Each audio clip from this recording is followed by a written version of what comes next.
xua rong rong amanin taksa Hallelujah amin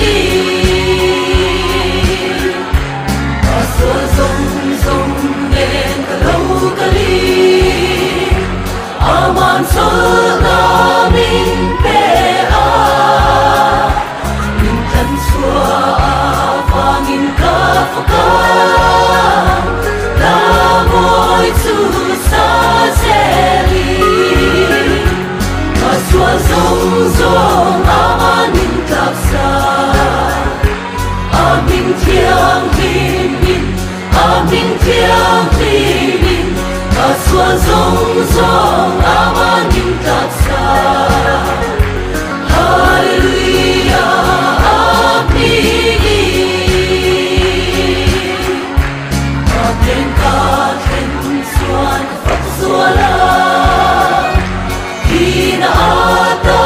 Min hum hi Kapat foban mas tuan hi Kapat to thay lovan Kaswa zong zong amanin taksa Amin tiang limin Amin tiang limin Kaswa zong zong amanin taksa Hallelujah amin Tupo azong tutan hunna Adu apiang lokal ru Lom na fam kim suda ina Lomini sayang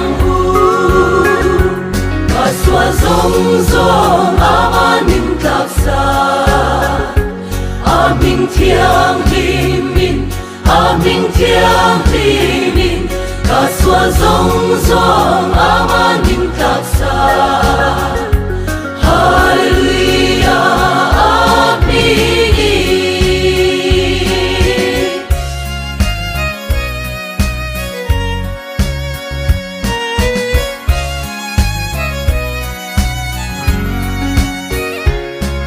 Tên ca khen xuan ca phật xua la Thì na ta min hùng hi Ca phật phô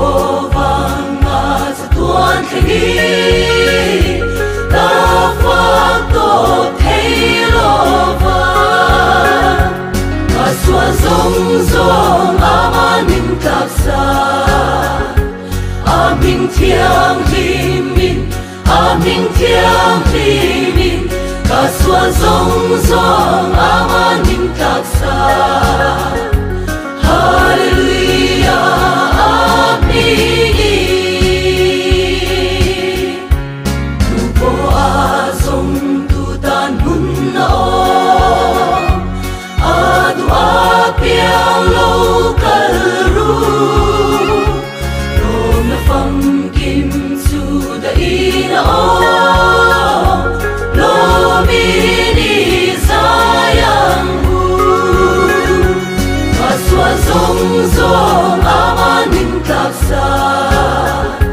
Amin tiang limin Amin tiang limin Kaswa zong zong